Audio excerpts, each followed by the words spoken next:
तुमने बोल दिए सब ठंडा हो जाएगा। देखिए, जो जज्बा आपका है, जो गुस्सा आपके अंदर है, ये समझ लीजिएगा कि वही जज्बा और उतना ही गुस्सा जितने लोग वहां पर गए थे, चलिए रहने दीजिए अब जिसको बैठना है, जितने लोग वहां पर गए थे, और मैंने जाने से पहले आपको यही बात कहा था कि जो भी फैसला होगा, इनके घर वाले, यहाँ के नौजवान लड़के, उनके एक मामू मुझसे कह रहे हैं कि वो लड़का बहुत अच्छा था। मुझे कहने की जरूरत इसलिए नहीं है कि कोई भी किसी की मौत के बाद, किसी के इंतकाल के बाद 24 घंटे तक ये नौजवान लड़के रास्ते के ऊपर बैठे थे, तो इस बात की गवाही है कि ये लड़का कैसा था। लेकिन कुछ बातें आप लोगों को भी समझना जरूरी है। जो हत्यारे हैं, कितनी दूर भागेंगे, कितने दिन भागेंगे।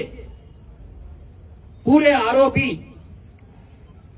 200 टक्के ये गिरफ्तार हो गए, लेकिन अगर हम हमारे बच्चे की लाश एक सड़ी सी जगह के ऊपर, यहां पर इतने बड़े उलमाए दीन यहां पर आपको समझाए हैं, इनके हुक्म के आगे हम भी नहीं जाएंगे। अगर बॉडी बहुत देर तक अगर रहती है मोर्चरी के अंदर, मर्डर के केस में, हत्याओं के केस के अंदर, तो जो गवाह लगता है, जो एविडेंस लगता है पोस्टमार्टम के जरिए कि छुरा कितना अंदर गया था, खून कितना बहा था, हर 6 घंटे के बाद जो बॉडी है वो अलग अलग रूप इख्तियार करती है। ये जो हत्यारे हैं, ये बड़े खुश हो रहे होंगे कि हम जितनी देर रास्ते पे बैठेंगे, जितनी देर ये बच्चे का पोस्टमार्टम नहीं होगा, उसका एविडेंस खत्म हो जाएगा। अदालत के अंदर हम नहीं लड़ पाएंगे। आप अगर ये समझ रहे हैं कि नहीं हमें बैठना है, तो आज सबके सामने ये मैं कह रहा हूं, आप 2 दिन बैठे, मैं 2 दिन आपके साथ बैठूंगा। लेकिन कल अदालत के अंदर ये जब हंसते हुए बाहर निकलेंगे, तो ये नौजवान लड़का हमसे, इसकी रूह हमसे सवाल करेगी कि मुझे दिन दहाड़े मारा गया था और मेरे खातिर हंसते हुए बाहर निकल रहे हैं। देखिए, जोश, जज्बा, आपका गुस्सा जायज है। आप जिस लहजे के अंदर कह रहे हैं, उससे कई तीखे लहजे के अंदर मैंने पुलिस डिपार्टमेंट के अधिकारियों से बात करके आया हूं। हम अपने नौजवान बच्चों को ऐसा मरते हुए, रास्ते के ऊपर मरते हुए हम देखने के लिए नहीं आए हैं। कानून अगर काम नहीं करेगी, कानून को कैसा घेरा जाना चाहिए, यह हम अच्छी तरह से जानते हैं। लेकिन जो आंदोलन आज हम कर रहे हैं, यह आंदोलन पुलिस कमिश्नर ने इनके सबके रिश्तेदारों के सामने ये गवाही दी है कि कहीं पर भी वो पाताल में भी छुपने क्यों चले गए हो, हम उन्हें ढूंढ कर निकालेंगे। वकील साहब जो है आपके रैजापुर के, राफे साहब, कौन कौन से सेक्शंस लगाए गए हैं? सिर्फ हत्या का मामला नहीं, कॉन्स्पिरेसी का एक सेक्शन जिसमें यह साबित होता है कि हत्या करने से पहले इनकी मीटिंग कहां हुई थी, उसका सीसीटीवी फुटेज, हत्या करने वाले किस किस से बात किए थे, हत्या करने के बाद किस किस के पास गए थे, ये पूरा सीडीआर रिकॉर्ड मोबाइल के जरिए निकलता है। दोस्तों, आज आप वैजापुर के एक नौजवान बच्चे के बारे में, मैं हर रोज हिंदुस्तान के अंदर, पूरे हिंदुस्तान में यही मामले चल रहे हैं, हर जगह चालू है यही मामले। लेकिन क्या तुमको अपने इस भाई के ऊपर यकीन नहीं है? मैं आपको यकीन दिलाता हूं, अगर पुलिस ने इसके अंदर कोताही अगर बरती है, अगर पुलिस अगर आरोपियों को पकड़ती नहीं है, आप दिन ऐलान करना, इंशाअल्लाह मैं आऊंगा यहाँ पर, एक बड़ा आंदोलन यहाँ पर हम खड़े करेंगे।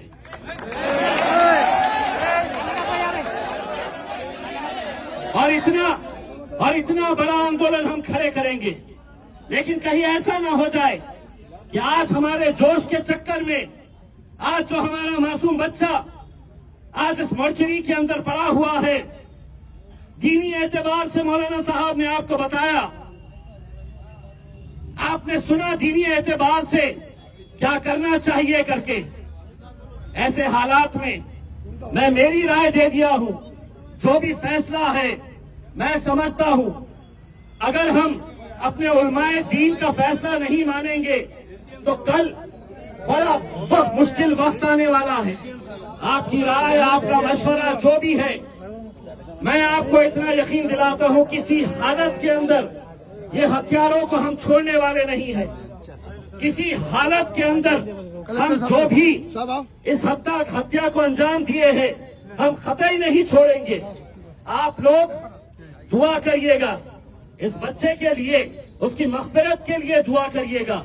और अगर हम ही अगर फैसले करना शुरू करें तो कल हमारे उलमाए दीन के ऊपर है तो लोग नजर उठाएंगे, कहेंगे कि देखो ये अपने उलमाए दीन का भी फैसला नहीं मानते हैं। अगर आपकी कोई राय है आप रखिए, लेकिन मैंने मेरी राय रख दिया हूं। मैं मेरी राय रख दिया हूं और मैं उम्मीद करता हूं कि हम जितने दिन यहां पर बैठेंगे, कहीं ना कहीं हम उस बच्चे के को कितने देर तक वहां पे रखने का है। मैं पुलिस डिपार्टमेंट के वरिष्ठ अधिकारी इंस्पेक्टर साहब का कहना है, वो अभी ज्वाइन किए हैं, उन्होंने वादा किया है कि हम कोई कसर नहीं छोड़ेंगे। डीएसपी साहब यहाँ पर मौजूद है, मैं उनके सामने आप सब की तरफ से ये कह रहा हूँ, अगर पुलिस ने जरा सी भी कोताही बरती तो वैजापुर में इतना बड़ा आंदोलन देखा नहीं होगा जितना आंदोलन हम इंशाल्लाह यहाँ पर खड़े करेंगे।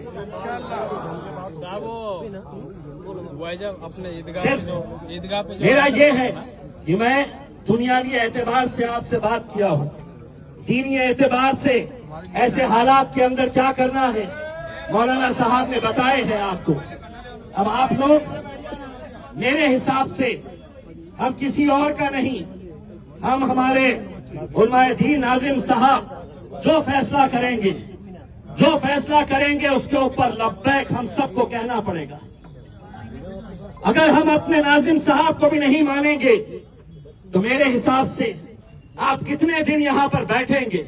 ये बच्चा कहीं ना कहीं इसका एविडेंस हमें जो चाहिए अदालत के अंदर सबूत के तौर के ऊपर, वो हमें मिलेगा नहीं मेरे भाई। लड़ाई हमारी अभी खत्म हो जाएगी, लेकिन हम आरोपियों को शायद उस फंदे तक नहीं पहुंचा सकेंगे। और इसके लिए कहीं ना कहीं हम सब इसके लिए जिम्मेदार रहेंगे जब वो अदालतों से छूट कर निकल आएंगे।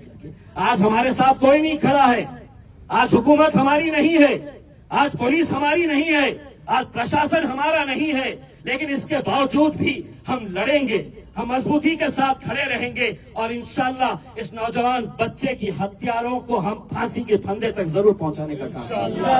बहुत बहुत शुक्रिया। मेरी बात जितनी कहनी थी मैंने कह चुका हूं। नाजिम साहब का हुक्म सर आंखों पर कि साहब यहां से जाने के बाद ये बच्चों के ऊपर भी एफआईआर हो जाएगा करके। अल्हम्दुलिल्लाह हम है ना, अभी आप लोग पुलिस डिपार्टमेंट के डीएसपी साहब यहाँ पर मौजूद है, किसी तरह का कोई नहीं। हम लोग अल्हम्दुलिल्लाह ये बच्चे का पोस्टमार्टम करवाइएगा, गुस्ल करवा के उसकी तदफीन करवाइएगा, उसकी मग़फ़िरत के लिए दुआ करिएगा। मैं मामूओं के गुस्से को समझ सकता हूँ, उन्होंने उस बच्चे को अपनी आंखों के सामने पाला है, छोटे से बड़ा किया है, उनकी नाराजगी मैं समझ सकता हूँ। लेकिन कहीं ऐसा ना हो जाए कि इस नाराजगी और इस गुस्से के चक्कर के अंदर हम हथियारों की कहीं ना कहीं मदद कर रहे हैं। इसलिए मेरे भाइयों, मेरा इतना ही कहना था। मैं नाजिम साहब से दरख्वास्त करता हूँ कि अपना फैसला सुनाएं और हम उसके ऊपर लब्बैक कहेंगे।